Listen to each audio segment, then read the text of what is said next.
everyone, and welcome to our first video market update. I'm Jack Keeping. And I'm Andrew Jones. We're here from GrainCorp Foods, and we're going to discuss the veg oil market. So, Jonesy, what are the main themes that we've had throughout 2021? Yeah, so Jack, 2021's been a pretty significant increase in the vegetable oil market, and it's been fairly explosive. It's mainly due to production shortfall or fall in production for global oilseed and veg oils. And we've also started to see in the second half of 2021 increase in demand as everyone came out of the first round of COVID. We've seen a bit of a correction in the market in the last couple of weeks. What's been the main factors behind that correction? Yeah, so the main factor for the correction recently, and it's been mainly in soybean oil futures, has been the funds selling, and that's been as a result of the US EPA, which is the Environment Protection Authority, reducing the mandate obligations for 2020 and 2021. Essentially, it meant that the people who needed to buy biodiesel or renewable fuel to mix with regular fuel don't have to blend as much, so therefore it means the demand's fallen. Oh, cool. One of the main things that we're looking at is production recovery into 2022. There might be some headwinds in there in regards to La Nina. What's the impact of La Nina or potential impact of La Nina on palm production and soy production? Yeah, so La Nina is an interesting weather phenomenon. It's good for the east coast of Australia. It means wet weather during the summer, which is good for the grass, etc. It's obviously not good for farmers trying to harvest at the moment. For South America, unfortunately, La Nina means it's going to be hot and dry, particularly in Argentina and southern Brazil, and they're going to be going through their key soybean growing season probably in Jan-Feb. And then La Nina for Malaysia and Indonesia means heavy rain, and we are moving into the monsoon season up there in January, and if it's heavier than usual, it does affect production because you can't move around and it's very hard to get the fruit bunch to the mills.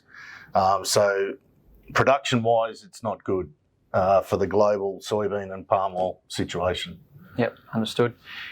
Canola oil is obviously a very important oil type for a lot of our customers here in Australia.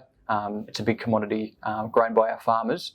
What's been some of the themes throughout harvest? Obviously, it's been quite wet. And how's production looking? Yeah, so in Australia, production's looking good, Jack. Yields have been sensational, even though there's been a little bit of weather damage recently on the east coast of Australia. I don't think it's as bad as we first thought.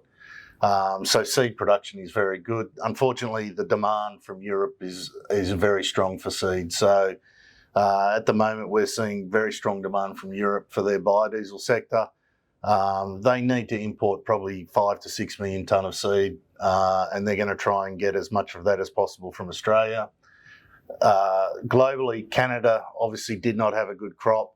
They had about a 12 million tonne crop. And therefore the global supply of canola hasn't been good. Now, looking forward, we're expecting next year to change significantly on the canola front. So we're hoping that Europe has a better season, and early estimates are that production will lift by over 1 million tonne in Europe. In Canada, if they bounce back, they'll bounce back to a 20 million tonne crop. And then in Australia, if we have an average season next year, you would expect that we would get close to 5 million tonne of seed, given that where pricing is compared to wheat and barley at the moment. Yeah, very good. Obviously, throughout COVID, supply chain issues has been a big topic. Any short comments on bulk vessels or containers coming into Australia, how that's playing out with lead times, and some just comments for customers in terms of making sure they're securing supply a long way out?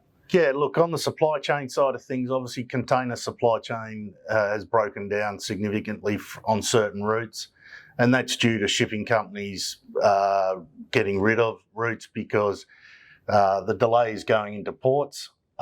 So some ports are requiring ships to stay out for 14 days and isolate before they come in. and then they go to another port and they have to do the same thing. It slows the whole process down, and so some shipping companies have decided just to abandon those routes. On the bulk shipping side, obviously we have our bulk shipping system in place. It works very well. We haven't had too many problems with COVID, except for the crew have had to isolate, obviously, when they get off at their home port. Yep. That's interesting. We might leave it there. Thanks, Jonesy. Really appreciate your comments and insights. And to all our GrainCorp Foods customers, have a safe and Merry Christmas. Thank you.